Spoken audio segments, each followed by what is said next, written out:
The weather is chilly, but it's not officially fall until you button up a soft and cozy flannel from Untuck It. They're perfect for keeping warm and in style this season. Untuck It shirts are designed to be worn untucked, so you'll look sharp and stay comfortable all day long. The wrinkle-free and performance shirts are great for work and the weekend. Just layer a super soft sweater on top for more dressed-up occasions. So update your closet this fall at untuckit.com or at 80-plus stores. Use code COZY for 20% off your first order. Untuck It shirts, designed to be worn untucked.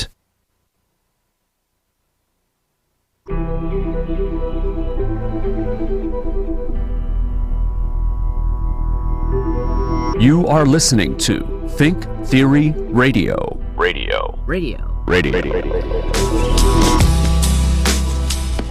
Hello and welcome to Think Theory Radio, the show that brings you topics outside the mainstream realm of thought and ideas to make you think. And I'm your host, Damien Perdue, and I'm joined once again by the one and only Pauly C. Yo. And speaking of C's, today we're going to talk about the 3 C's. Oh. And not the good old CCCP for Mother Russia. It's Mother Russia. Yeah, I had to think about that for a second. It's like the Cyrillic USSR, right? Yeah.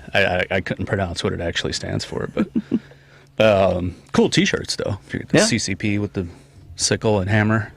Get like an old school Soviet hockey jersey or something. Yeah.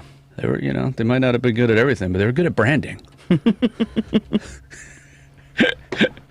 And so for, all my avid listeners, all 5 of you out there, we did this when the pandemic first hit. We did COVID and capitalism. So now I'm kind of bookending it. Not that the pandemic's over, but it's slowing down. It's getting to the endemic levels, they say. The 3 C's are COVID, capitalism, and conspiracy. And it's been kind of a remarkable time for all 3. This pandemic that has affected the world in a major way has also showed the frailty of capitalism and also the frailty of society at large to fall subject and prey to conspiracy theories surrounding the pandemic and other things. They've kind of merged into these, like grand unified conspiracy theories, with anti-vax, mask, QAnon is all kind of merged into one thing. Didn't help the leadership that was in charge when the thing kicked off. Yeah, and I think it was already starting, into that direction with, with our ex-president and the love of disinformation that was out there. And also with social media and just different, kind of generation gaps and what people are falling prey to. And it's just been an interesting time this past almost 2 years now that we've been going through this pandemic. And with, when I talked about it the first time, so the first time we did this topic was about, I want to say it was 2 months in, maybe 2 or 3 months into the pandemic.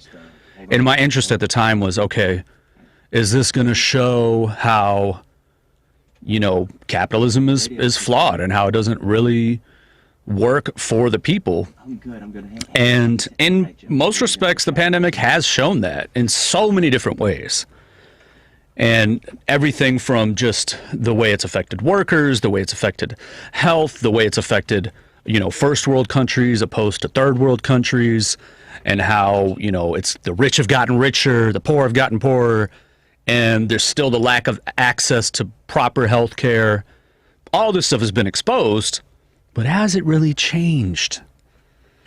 Are we still in the same path of just rich people going to rich, right? They're going to just run the world and do what they want to do and get tax breaks and, where's the compassion? Well, hasn't that always how it's been? That's what I'm saying, right? Yeah, I mean, that's time immemorial, right? Yeah. I had a friend of mine who used to say, ever since the first pot, and not the smokable one, but ever since, man had the first pot, that's when it started. Somebody had something that over other people, and Yeah. then, that became the hierarchical kind Oh, of we thing. always reference 2001: A Space Odyssey. The monkey people that had the tools Yep. and the bones to beat up the other monkey Yep. people. And, After they touched the obelisk. Mm-hmm.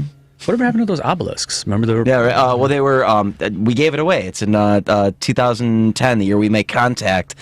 Jupiter is turning into a second sun, Right. And it's like constantly sprouting out all these monoliths all over the world. So Right. Yeah. But I meant, remember Sorry last if I year? spoiled a movie that's 40 years old. Gonna spoil the remake. Yeah, right. No, there was the ones that were going around like a year ago. People were putting them up in random places. Remember that? I forgot all about that. And then Yeah. they disappear into the night. Not that has anything to do with what I'm talking I about. blame but it it's on okay. Banksy. Yeah, right. Now it's like, we're gonna go totally because now I want to talk Steer about. back, steer back. All right. But did you see Christopher Walken went tagged over a Banksy thing on No. a show? Yeah, we'll get into that. Steer it back into Yeah, the. okay. We're going back. How do I segue back in? Speaking of Walken,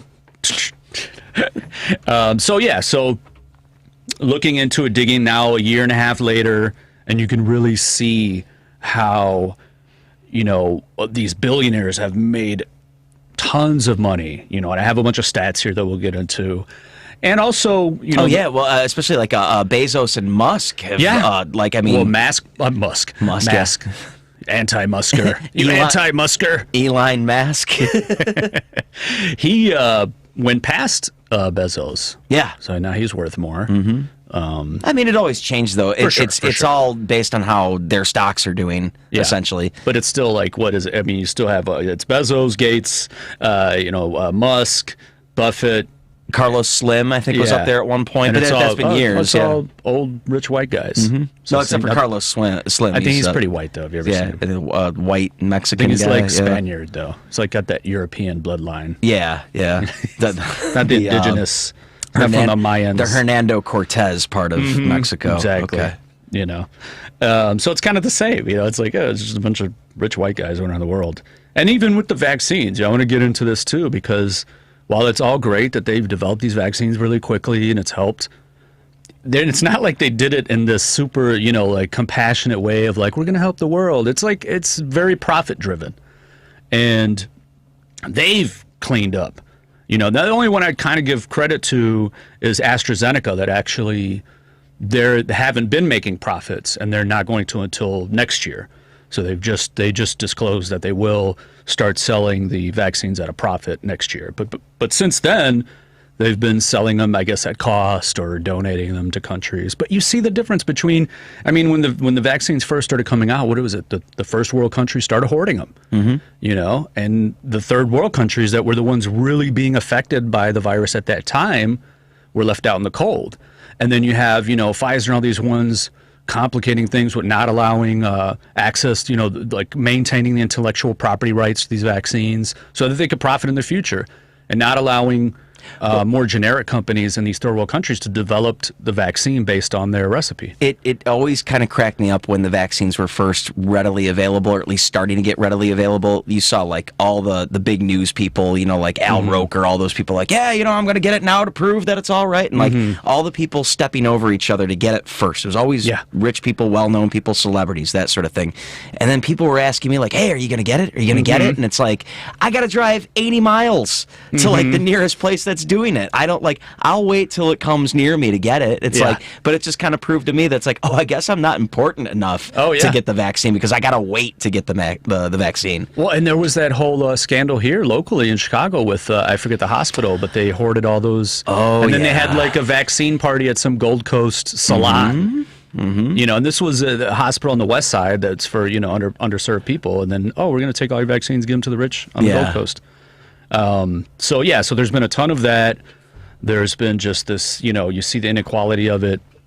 It's it's just, it's amazing. I was hoping when it first happened that we would kind of see the flaws of capitalism. And Loretto, there you go.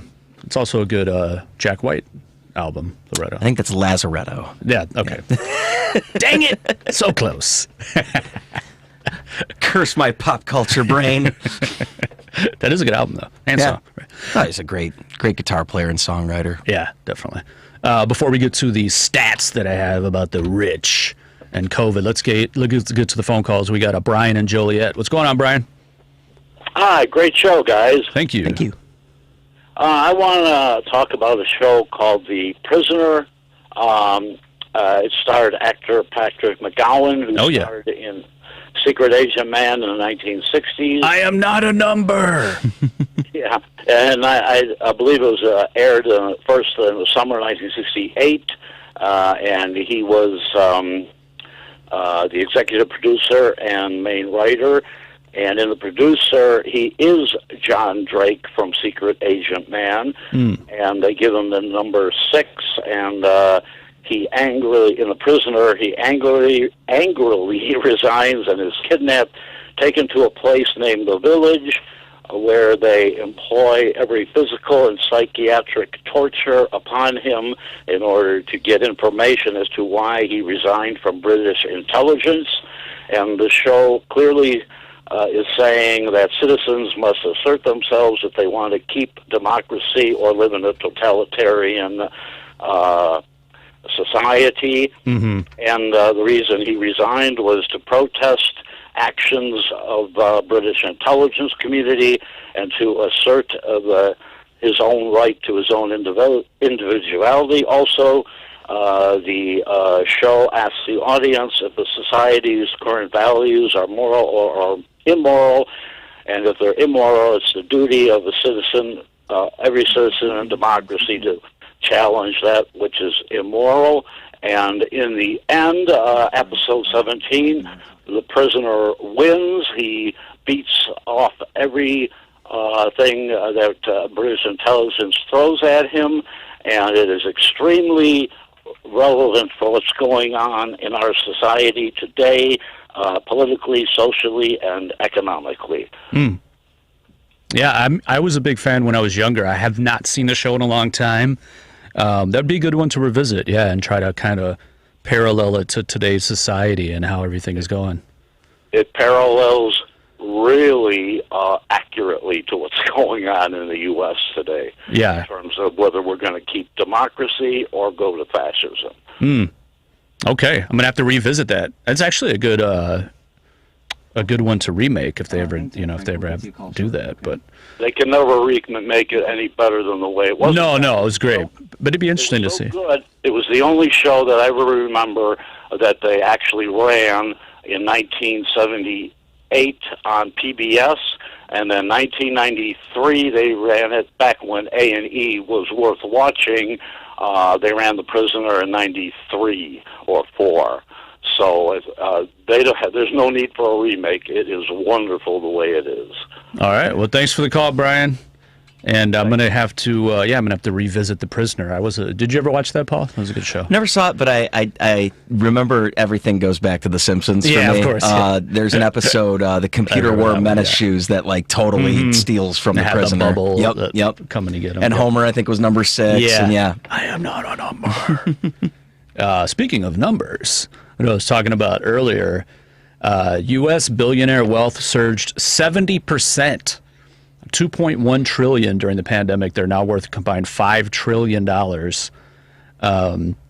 It says just short of the $3 trillion at the start of the COVID crisis on March 18th, 2020, to over $5 trillion on October 15th of this year, so just last month, according to Forbes. And not only did the wealth of U.S. billionaires grow, so did their numbers. In March of last year, there were 614 Americans with 10-figure bank accounts. Today, there are 745. And on the flip side, you have the impact of the virus on working people. Almost 89 million Americans lost their jobs. 44.9 million have been sickened, and 724,000, at this, I think this is from October, so it's probably gone up, but about, close to 800,000 or whatever have died from it. And you never hear about a lot of rich people dying from it. It's always affecting very underserved areas and people of color, right? It was the last, I can't think of, Now you got me. I'm going to look this up now. You got to look that up, man. Because they got the secret medicine. And it's actually, before you look that up, let's go back to a phone call real quick. Let's go, Jim in Chicago. What's going on, Jim? Hi, Hi, guys. How are you? Good. The thing that mystifies me is this response by the epidemiologists and scientists in January. Why wasn't we supposedly have this Facebook nonsense, and people see pictures of dogs and like, why didn't they show somebody with a Chinese guy on a ventilator in January? Mm-hmm. I was at the racetrack. Listen, I'm at the racetrack. Guy has a chain of restaurants. He goes, "Oh, I heard something about COVID. I go, "COVID? What are you talking about?" He goes, "Well, it's some Chinese disease." So anyway, I go home on March 10th of 2020 and decide, he might have something here with this COVID. I go down the street to get a sandwich, and the guy comes out of the restaurant and he says, "Just bring it out." He goes, "Well, it's only the flu." Well, when I heard that, I said, "Well, I'm not coming out again." I didn't come out for 6 months. My point being, you think this would have been on in January, all over every doctor, every pharmacist, all over the news. I mean, we're in the dark for almost 3 months. Yeah. Well, and that was part of the problem. How do you explain it? You'll have to explain it 100 years from now. We'll have to explain it. Well, it's politicians. I mean, I can explain it right now. It's politicians were not doing their job. Yeah, but they should be. It should be a conduit through politicians. This should be a direct hit to news agencies all over the world. It doesn't have to be a politician. These are epidemiologists. Well, I'm saying, but the problem though is that originally you had China denying it, saying that it wasn't. We knew, but they could deny it all the time. The same thing happened here, though. I mean, the same thing for the first couple months was even on both sides of the aisle. They were kind of denying the severity of it. Yeah, they should have aired and let the population decide for themselves. Say, here's a disease that could be affecting everybody. Yeah. And one other quick one, you got Manchin down there. The people are throwing themselves in front of his Maserati, and then they're out in his yachts there polluting half of West Virginia. And, he won't sign the bill. My point being, this was just a failure on a lot of parts. I think. This is just a monumental failure. But anyway, you guys are a great show. Thanks a million, guys. Thanks, Jim. No, I agree with you. That's totally part of it. It was a huge failure. I don't know if it was just the denial, maybe, or lack of transparency, between governments. It's really hard to pinpoint, exactly. Obviously, what happened in China and them not really fully disclosing how bad it was at the time, in December into January. But then, another big part of the problem was the previous administration. They got rid of the CDC pandemic team. They got rid of the CDC virologist, what do you call it? Like, not a diplomat, but basically their liaison in China. Fired that person, got rid of the team. This was all not that long before the pandemic hit, which I'm not getting into the conspiracy part of it. To answer your question, I cannot find anybody like stinking filthy rich that died of it. But Herman Cain comes to mind. But of course, that was by choice. I mean, he was only worth like $7 million, is what I could find from him. So not super stinking rich like billionaire or close to. Other than that, Colin Powell. Yeah, but he was in his 80s. So I mean, how much of it was the virus versus just poor health? Anyway? And I think he had cancer or something. And same with John Glenn's widow, who was also, I think, 100 or something when she passed. Yeah. So I can't find anybody under the age of 60 or over, let's say, $100 million that died of this thing. Like those two pre-qualifications. Yep.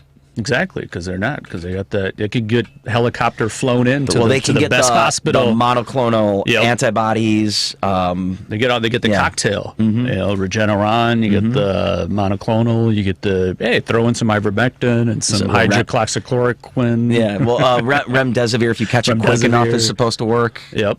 Like if you catch it quick enough, though. I didn't just a couple of spoonfuls of honey. Just a spoonful of And but it's been interesting to see also the kind of pivots. Have any people that use weed die of COVID, heavy THC users? Now, I have seen studies that have shown that people who do partake in the natural medicine of the herb which was found on the tomb of King Solomon, that sorry, I'm breaking into my little Rasta rant there, but no, that they actually, it's supposed to help you. It's interesting. Like, I remember initially they were trying to say, no smoking at all. Smoking's gonna be bad because it affects your lungs. Well, but then they did studies, yes, but they were trying to lump yeah. in cannabis in there. But then later they did studies and showed that actually cannabis smokers, there's something in the cannabinoids that kind of, I don't know, molecularly protects you or it boosts your immune system or something. I'm not specific on that, but and there are scientists in Canada that were working on strains of cannabis. Yeah. And I talked about that on the show before, to fight COVID, like COVID preventative, not like a cure, but more of a preventative but of course, herbal remedy. The United States government won't do those types of tests because marijuana is a Schedule I drug, which puts it on par with heroin, according to them. Mm-hmm.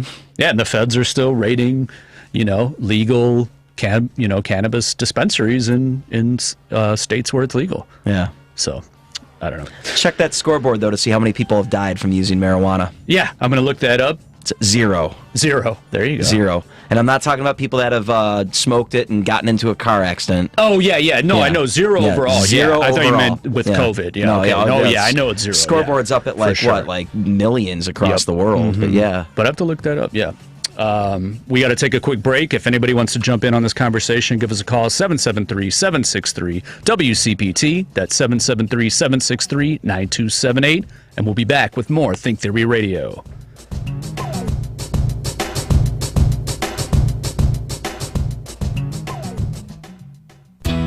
You want your basement to be dry most of the time? If so, Permaseal is not the company for you. At Permaseal, we believe your basement should be dry all the time, no matter how hard it rains. Hi, I'm Roy Spencer, president of Permaseal. I've heard many homeowners say that their basement only leaks when it rains. Well, you don't worry about your living room or bedroom getting wet, so you should feel the same way about your basement. Call 800-421-SEAL. We offer a free estimate, no haggle pricing, and a price assurance guarantee so you can rest assured you're getting the best value. If you want your basement dry all the time, you know who to call, Permaseal. We've helped over 450,000 homeowners across Chicagoland and Northwest Indiana since 1979 and have an A+ rating with the Better Business Bureau. 800-421-SEAL. That's 800-421-7325 or visit permaseal.net. Best for being better, Permaseal. You and your phone have been through a lot this past year. It's been your lifeline to the world. And now some big wireless company is telling you got to buy a new phone from them and sign their contract? They don't control you. With TracFone Wireless, you can keep the phone, number, and network you already have. Already got a 5G phone? Keep that too. Because TracFone runs on America's best networks now with 5G nationwide. Plus, we've got unlimited talk and text smartphone plans starting at just $20. TracFone Wireless. Now you're in control. 5G nationwide access requires a 5G capable device. Actual availability, coverage, and speed may vary. Because facts matter. You are listening to WCPT 820. Welcome back to Think Theory Radio. This is Damien, and today we're talking about the triple C: COVID, capitalism, and conspiracy. Dun, dun, dun.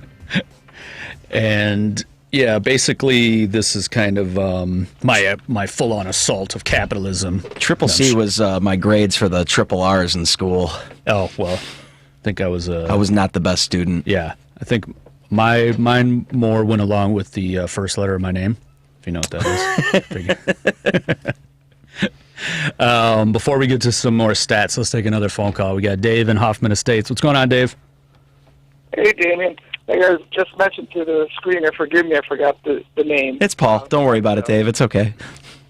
All right. It's Pauly C. Come on. Oh, God, Pauly C. I'm so sorry. No worries. All right. No worries, Dave. I mentioned that kind of tagging on from the last caller on the COVID. Well, we did kind of go through this once before, like 42 years or so ago when AIDS first kicked in. Mm-hmm. Remember? Mm-hmm. And they first thought it was just a gay cancer, and in the Reagan administration and that, they all just thought, well, they're going to kill themselves off, they're all going to die. And then, so they could have maybe got a stranglehold on it real quick if they would have really wanted to. And then now with this COVID, this moron thought that, well, it's only going to be either the blue states or the black communities or whatever, and that's more they ain't going to be able to vote, and you kind of think about it, both the most worst diseases almost in a half century, close to a half century, been under Republican administration. Are you saying it's a conspiracy? Reagan and Trump. I don't know. And I'm not putting anything on Fauci, but he did get a lot of backlash from back then during the HIV/AIDS thing because of the lack of response immediately early on. And you're right, there is a good comparison there, especially with people of color and the LGBTQ community and how it affected it and how kind of like, oh, well, it's not affecting us, so who cares? And that's similar. I think it was, I can't remember the exact date, but it was, his name's escaped, Jared Kushner, right? Ivanka Trump's husband. Yeah, he supposedly was working on a coronavirus response, program. And the day that they were supposed to announce it was the same day that most media outlets were reporting that at that time the pandemic was mostly affecting communities of color. And so Trump basically told him to scrap it. And now that's, it's hard to say like that's the exact reason, but it's the timing of it's very odd, that they had, all right, let's develop a response.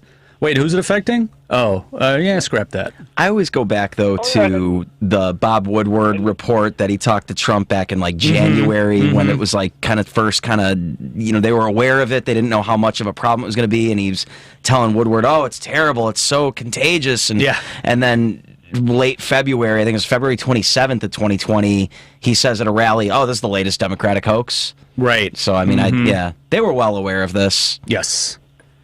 And didn't Trump at one time have stock or something in Regeneron or Remdesivir? One of those? Yeah, I believe he does have stock in. I thought it was hydroxychloroquine, but he didn't have a lot of stock in it. It wasn't enough to make that much of a difference, but it was there's probably people around him, though, that could have stand to benefit from it. Well, and actually, too, that was the... I'm trying to find the guy's name. I had it right here. Where did it go? So when he started the Operation Warp Speed, one of the people he appointed to the board of it was a Dr. Moncef Slaoui, I think is how you pronounce it. He was a Moderna board member and a longtime drug industry executive. He was awarded options to buy over 18,000 shares in the company. And it added to 137,000 options he had accumulated since 2018. So he announced Slaoui as the top scientific advisor for the government's $12 billion Operation Warp Speed program. And he lauded Slaoui as one of the most respected men in the world on vaccines. And he did it in a way that he hired him as an independent contractor so that this doctor didn't have to sell off his stocks. So he was able to he kept his Moderna stocks for, I think, a day, and then he sold them supposedly, but he made $8 million from it. Wow. And then he mentioned... Go ahead. You mentioned on Herman Cain, didn't they just have in the news something where one of these Trump's higher administration guys said that we killed him in a sense by sending him to that rally? I didn't hear that specifically, but it wouldn't surprise me. That is kind of what happened. That's the connection, because wasn't that how he got it? He contracted it at that rally and then died just a month later. Yeah. Yeah, something like that, or even a shorter time. But they said they kind of, behind the scenes were saying that we killed, it was our fault or something. We killed Herman Cain and that. But yet they still wanted to do an in-person... They didn't even some French doctor. There was some kind of a pissing contest between the two of them about, finding out, finding out about AIDS or the cure. I do remember that, yeah. Because I think it was, I forget which one, but there was someone who made the big jump that like HIV causes AIDS. And that was like the original thing. And I think that was the French scientist, but I can't remember exactly. But then later they were like, no, it doesn't cause it. I don't know if that was a glory hunt, for Fauci in that case, but because he was obviously much younger and that. And then, so you can get to somebody else that when they discovered it at first, why they thought it was the gays too, because didn't they get square one with some former, he was a Canadian airline steward, I should say, and he used to frequent the bathhouses, and that's what he figured ground zero was there. I kind of remember that.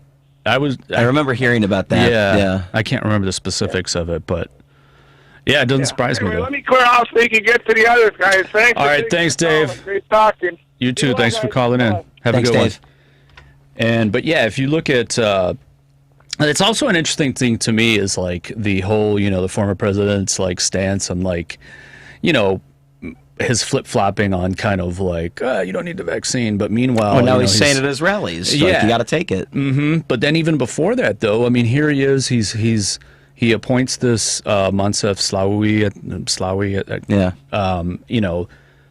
because he's one of the most respected men in the world on vaccines, and like pumped all this money into Moderna, which Moderna had never really done anything before.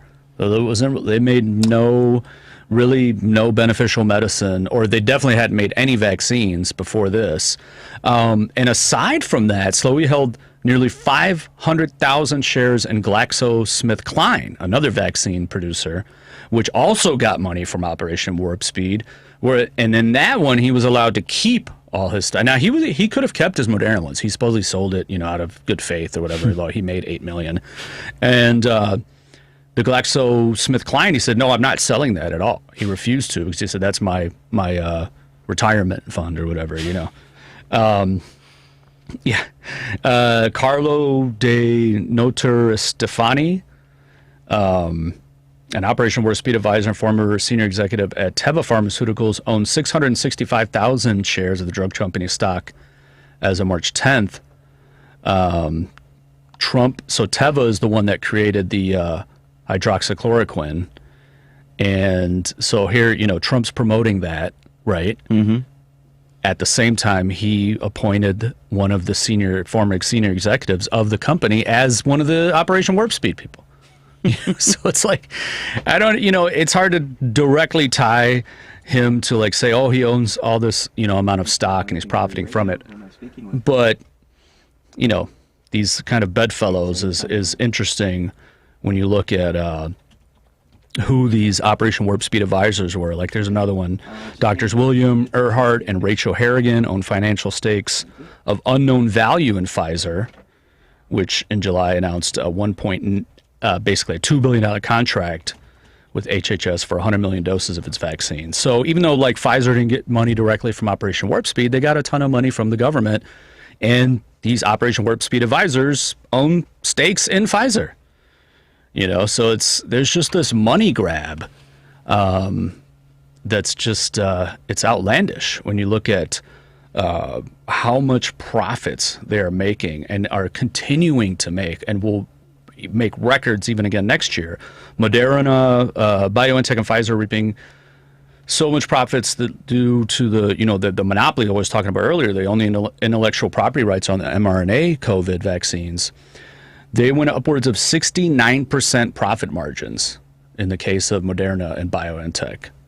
And Moderna and Pfizer are barely paying any taxes. Yeah. So it's like they got a ton of money from us, right? Mm-hmm. And then they're making a ton of money from us. Mm-hmm. Like I said earlier, hey, it's great that they developed it so fast and it's helping. But at the same time, it wasn't, I don't see the whole like humanity in it, that it was, like this purely compassionate move of like, we're going to save the world. It was kind of like, yeah, we can make this and make a ton of, it's the quote, like the economic powers that be, I suppose. It's the old Rahm Emanuel quote, never let a good crisis go to waste. Yeah. You know?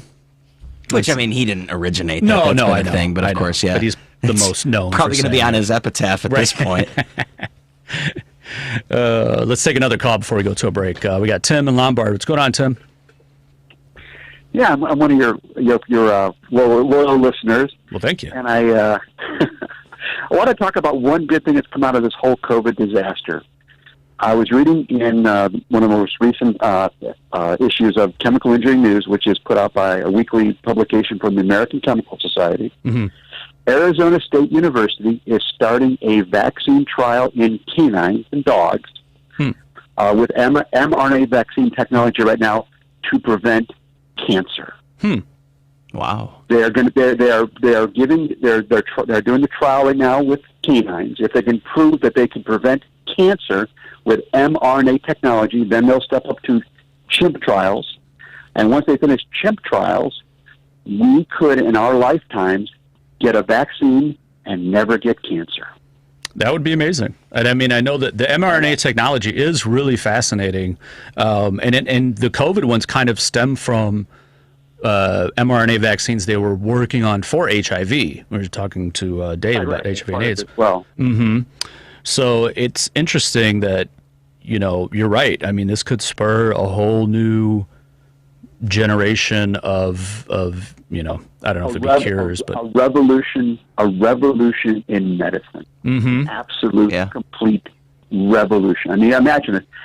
People just don't die of cancer anymore. Yeah, except the problem though is people will still die of cancer if you can't afford it.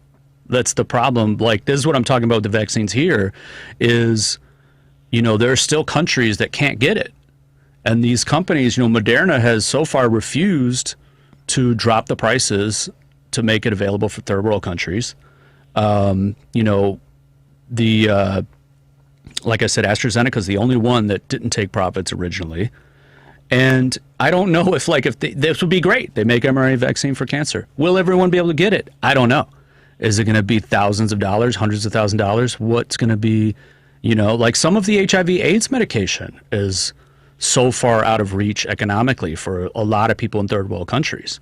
This is part of the disparity of the state of, capitalism. When you combine medicine and capitalism, to me, just is not a good combo because you're profiting off of people's health.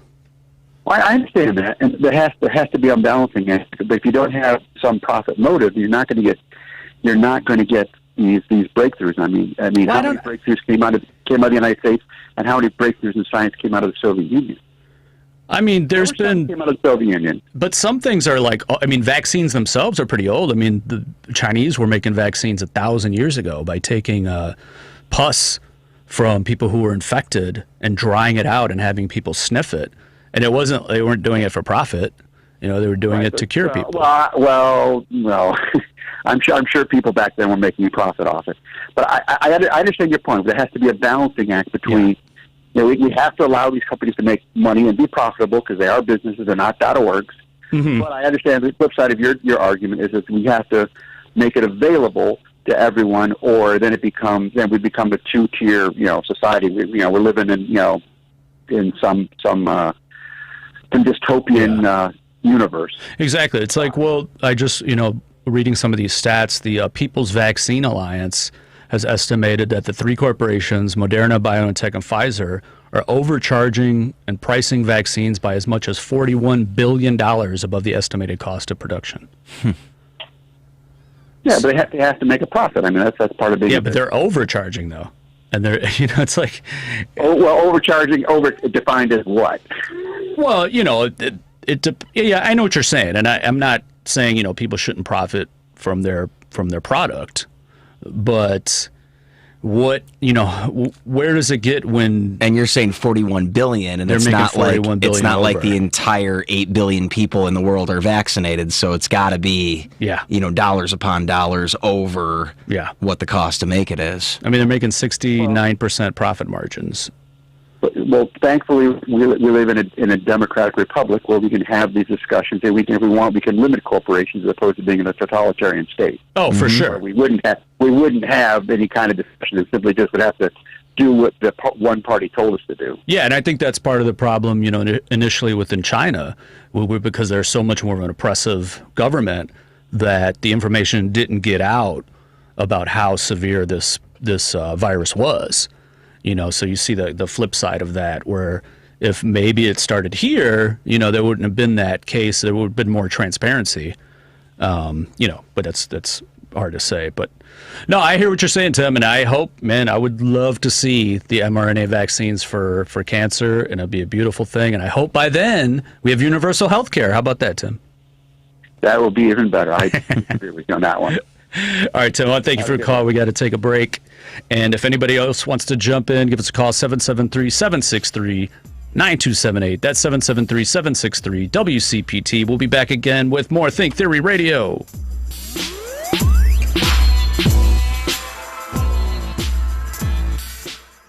Okay, we are running a car drive right now to help veterans all across America. So if you have an old car, truck, or van, even a motorcycle or an RV sitting around, you can right now give it away and help the vets. They really need your help. And your car will help support the vets and their families. And guess what? You even get a tax donation. Plus, we'll even come and pick up your car for free. And all you've got to do is pick up your phone right now and make a free call. Now is the perfect time to do something good for the vets. Give back to the vets right now for all they've done for this country. And your old car can really help them. So call the Veterans Car Donation Program right now for free pickup of your vehicle. Help the vets and help your taxes at the same time. Call right now. 800-253-1892. 800-253-1892. 800-253-1892. That's 800-253-1892.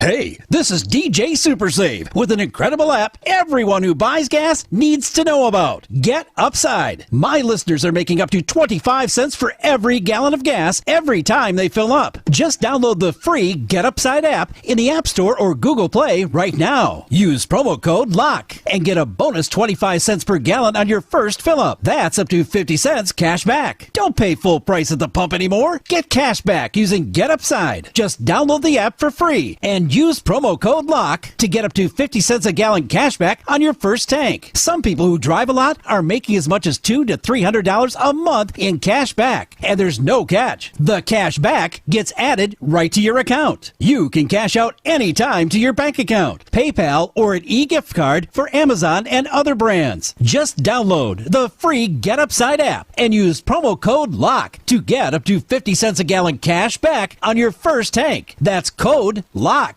WCPT 820, Chicago's progressive talk, where facts matter.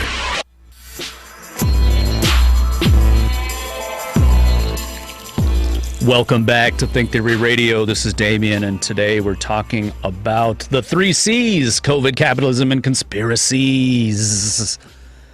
And we've pretty much we've gone pretty good with the COVID and capitalism, which we could still stick on, but I always like the conspiracy part. Ah, yes. Here we go. And a couple different things I want to touch on. One, start off, which is I looked this up because I remember when pandemic started after a couple months that they released that film, The Plandemic, and it was everything was all planned, the global elites. Was that the demon sperm lady? Wasn't she a part of that one, or was that's different, wasn't it? She might have been in it. I watched some of it, but I was kind of like,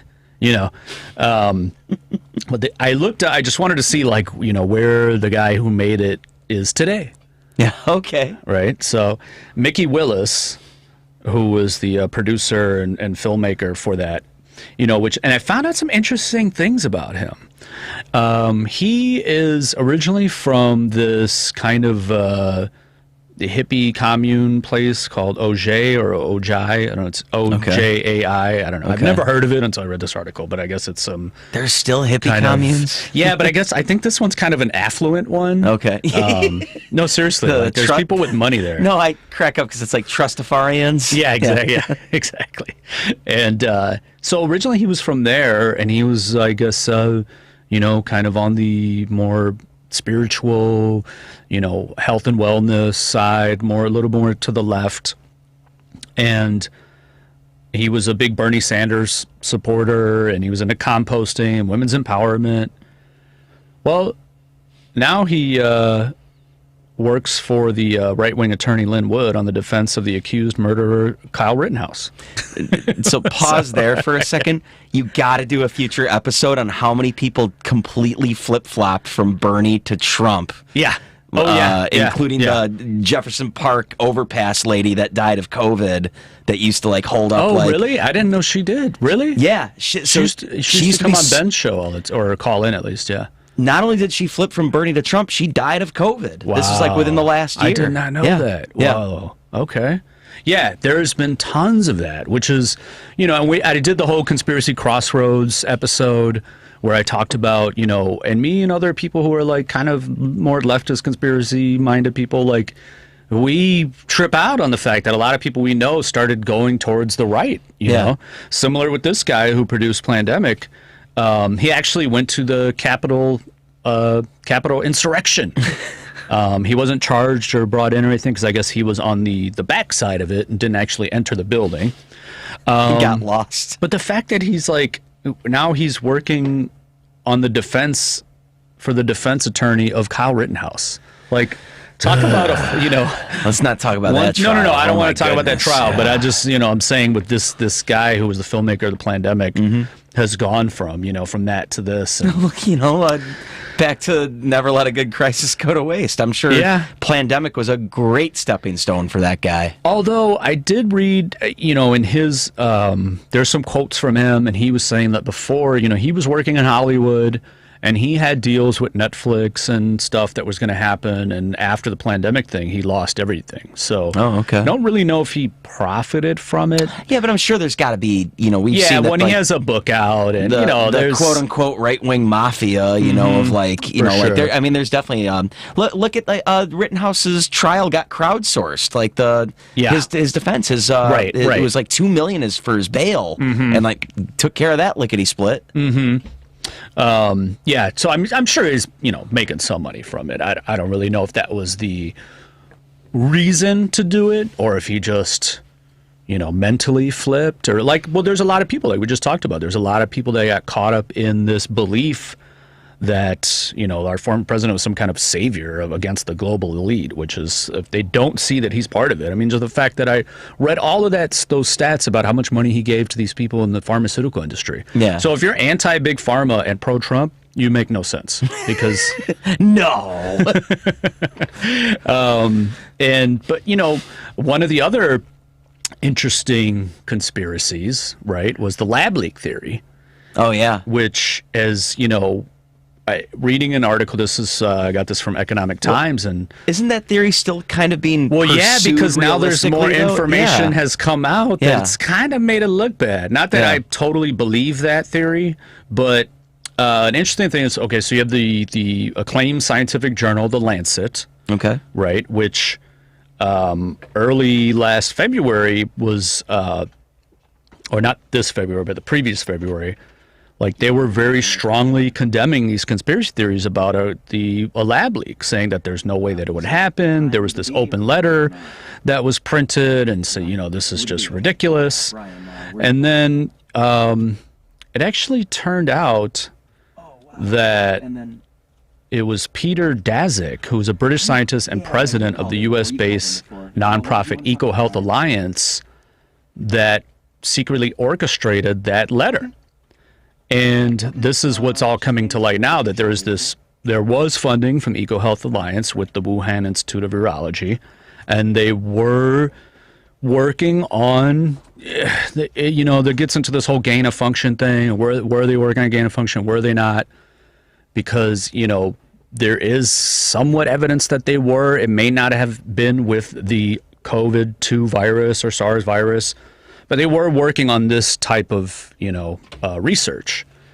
And before they were totally denying it. So the only reason I'm bringing this up is that you have, I always say about conspiracies, there's always a kernel of truth in there, right? So you had this one about the lab leak, and now, now we're getting information that there was a connection between EcoHealth Alliance and, the National Institutes of Health or whatever, and the Wuhan Institute of Virology. There was money there. They were doing research. Whether Fauci knew about it or not, we don't know. He said he didn't know. I mean, he could get him for lying in Congress if it was proven that he did know about it. But it's interesting that, the guy who wrote this letter in The Lancet was the president of EcoHealth Alliance, and he was the one saying, no, there's no way it was lab leak. Yeah. But now, 16 months later, The Lancet has done a 180 and said, well, we're not going to discount that theory. That could still be a possible thing. They published an alternative view from 16 scientists recently about this. So that's another one, But even then, let's just pretend for a minute that it came from a lab. Yeah. And that this lab messed up and the whole world now is suffering because of this. Mm-hmm. If I've learned anything in the last 2 years, it's that nobody is ever held accountable for these things. Oh, yeah, no doubt. So what's going to happen even if that does it? Nothing. And maybe in exchange of some money or some sort of like the janitor at the lab is probably going to get like the most severe penalty and like, see, we did something about it. That guy kicked the jar over and all of our problems are because of him. Although when you said the janitor in the lab, the first thing that popped in my head. Thurgood from Half-Baked? Yes, exactly. Here, take this, janitor. Yeah. Okay, scientist. Yeah. Dave Chappelle and Half-Baked. Yeah. Great movie. All right. Let's before we wrap this up, let's get to another phone call. We got Brian in Albuquerque. What's going on, Brian? I just out walking my dogs, listening to you guys talk. I was going to discuss the conspiracy angle about the last, the pandemic and the Trumps and whatnot. Mm-hmm. It's been very instructive. I think greed and biology, we know these lessons, but I think the most instructive aspect is the propaganda and the misinformation that's occurred because of it. Mm-hmm. And the forces that are allied to spread the misinformation. I mean, we have internal forces and external forces. Internally, I think, the next big fight on our horizon is climate change and remaking the energy infrastructure. And there's a lot of very wealthy oil people and people that own oil refineries that don't want that to happen. Mm-hmm. So I think they're more than happy to plant the seeds and pay people to always doubt science. Well, The seed of doubt. Yeah, and I don't mean to interrupt you, but that's exactly what the Cato Institute is. The Cato Institute was founded by the Koch brothers, and the Cato Institute constantly promotes climate denier conspiracies. Right. Do not believe the scientists. They don't want Dr. Fauci. They don't want America believing in Dr. Fauci. That's the worst. That's a nightmare for the oil billionaires. And then the external factors.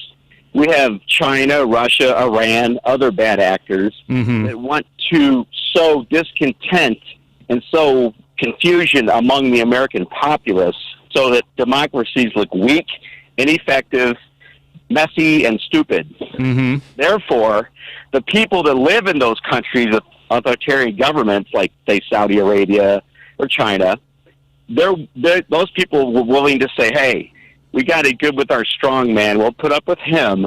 We don't want a democracy because look how bad it is in the United States. Mm-hmm. That's what they're up to. That's the game.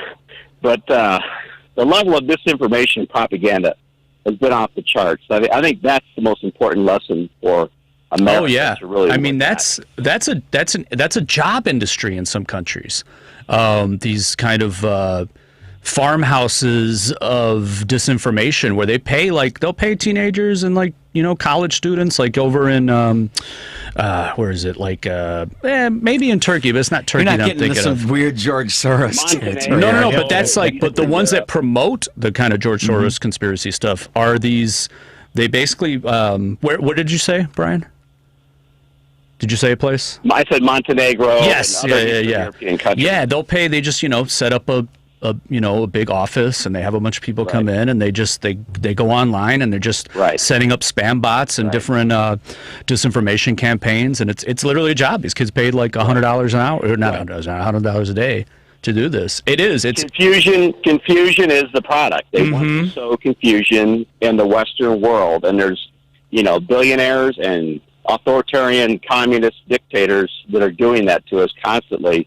And another sad story or lesson is just the level of scientific ignorance amongst the American population.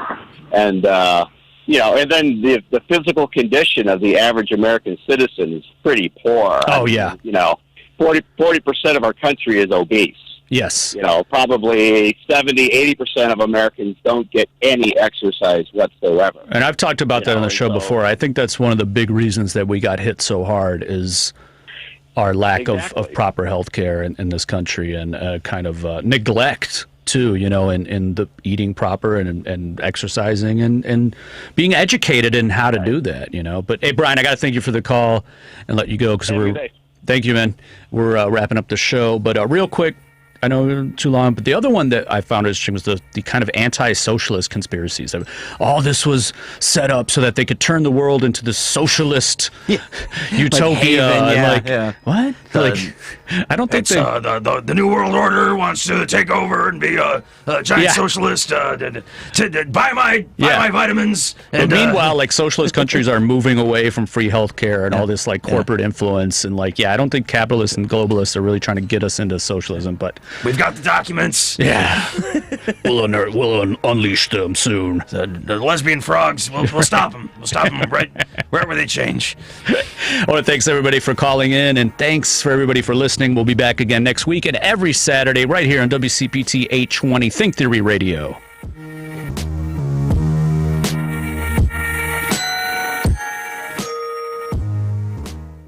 Well, the Democrats are fighting amongst themselves. The Republicans are still trying to overturn the 2020 election, and the Fed is going to stop easing money next year. So what could you do, you ask? Time to buy that new home. Or if that doesn't float your boat, it's definitely time to refinance. Call me, Scott Silberman, at 847-423-0301 to discuss your financing needs. For purchases, I will run you through automated underwriting so you will have a solid pre-approval when you start looking. Realtors really love that Oops.